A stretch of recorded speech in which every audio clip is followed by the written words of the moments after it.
I had a really hard time deciding on what this week's episode was going to be about. It's not that there's a dearth of things that we could cover. I mean, this week alone has provided a plethora of topics that are ripe to touch on. It's just that none really jumped out at me as being the topic. Of course, I got over it and realized that there was one topic that kept rattling around in my brain. I just had to sort it all out and arrange it in some coherent fashion. Hopefully I've succeeded, but whether I have or not, I'm sure that we will have, in any event, another hazardous conversation.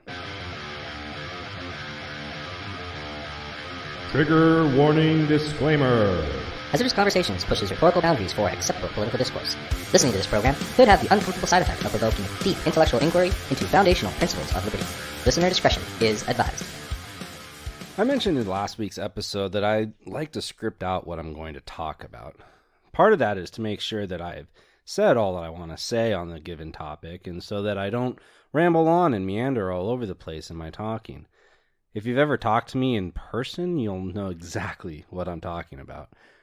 In my undergraduate studies at the University of Washington, my senior advisor and now good friend, Dr. Allen, once called me the master of the split infinitive.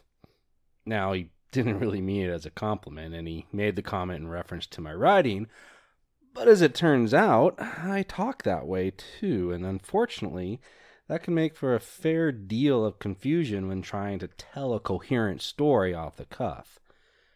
So, with that in mind, I'd like to talk about education. Comprehensive pornographic education, critical race theory, student loan forgiveness, gender jacking, on and on with all the nonsense. Folks, we have to do something about education in this country. Yes, parents are starting to come around, and it gives us hope that all is not lost. But we are ultimately playing a losing game the longer we pretend that the government school system is salvageable. Oh, sure, there are places where it has the appearance of still working.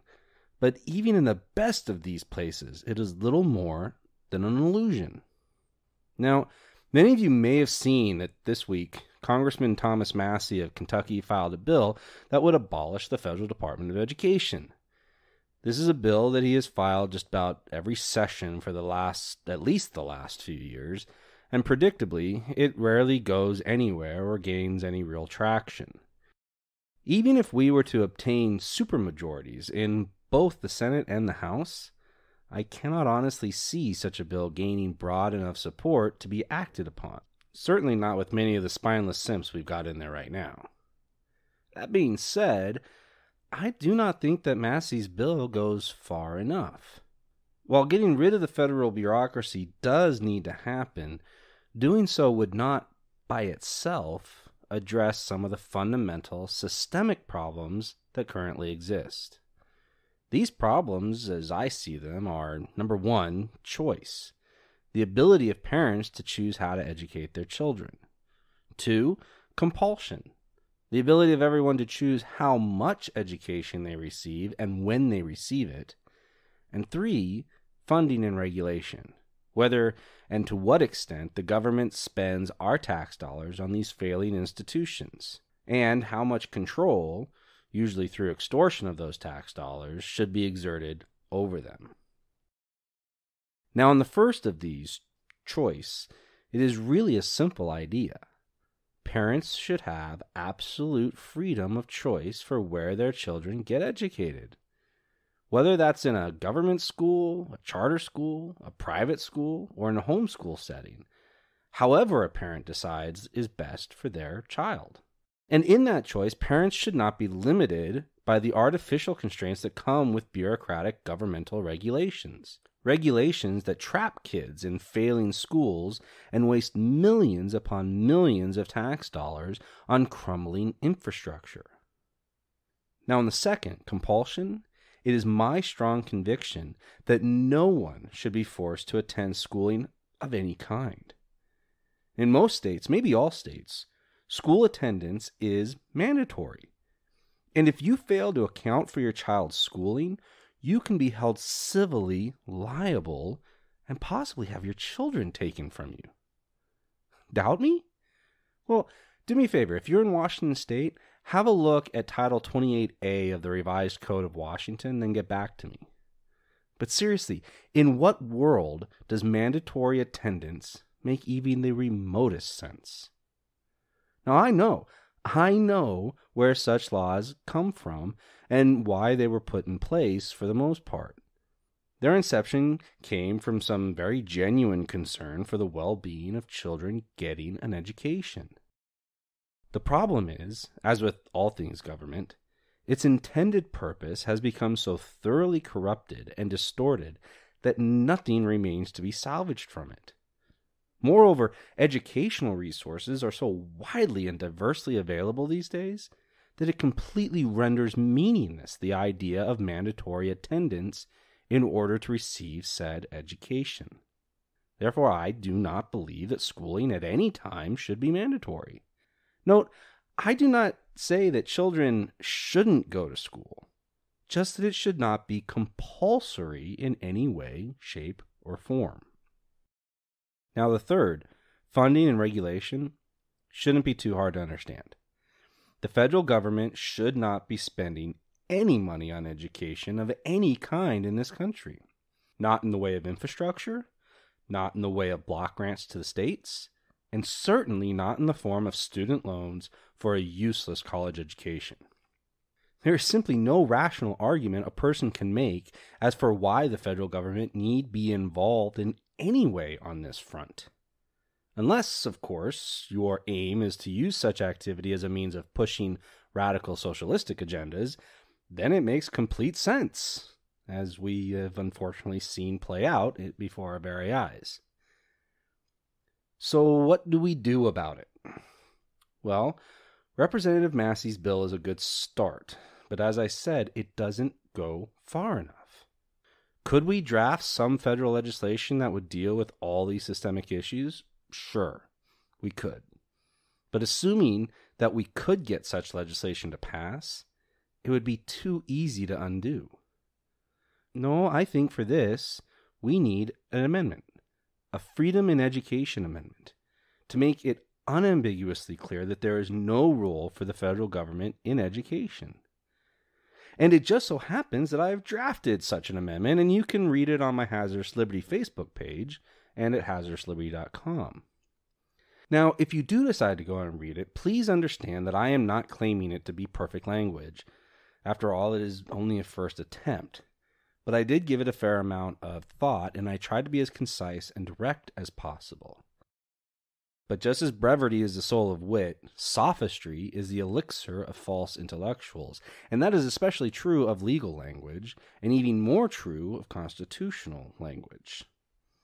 So, while it may seem that what is there doesn't address all of the specific concerns that we currently have, try to see how what is there would impact these things if it were to be adopted.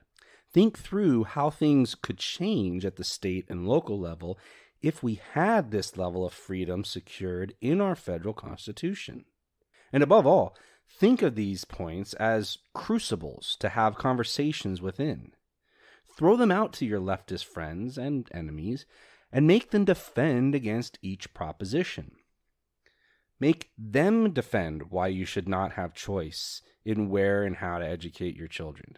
Make them defend why education must be compulsory and attendance mandatory.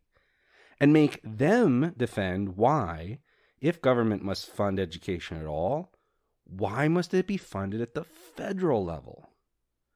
And the more that we force this conversation, and the more that we force them to make their absurd defenses, the more inroads to fixing these problems we can make. Oh, and do you know what else that conversation feeds into? Federalism. This foundational principle that we used to embrace that says the more local a government can be, the more effective it can be, and the more responsive to its citizens that it must be. And that is truly what the lefties are in such a twist over parents showing up at school board meetings.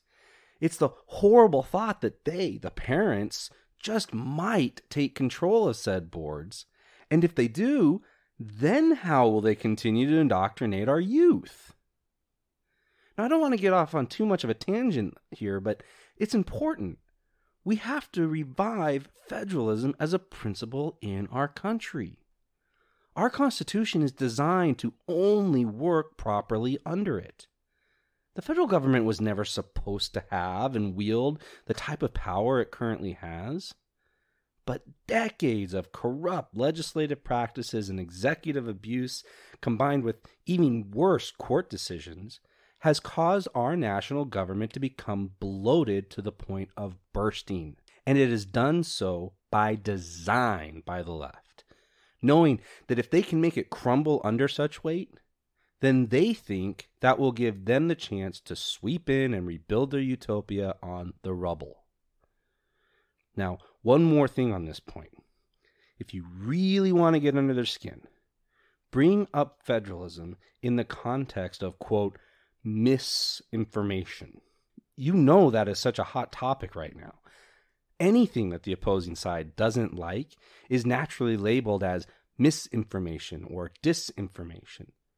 And there is all this debate on censorship and regulation and whether social media is a platform or a publisher, and all of it entirely misses what could be a great argument for federalism. Because the reality is, the more local you make things, the less chance there is for, quote, misinformation to have an impact. What I mean by this is, the more local an issue is, the more likely a person has access to and the means to obtain all sides and points of view on that issue. In such situation, it matters far less whether Peter is out there spouting abject lies, because Paul and Mary are also out there telling the truth. And since you know all three and you know what it is they're really talking about, you can make a truly informed decision on whatever the issue happens to be.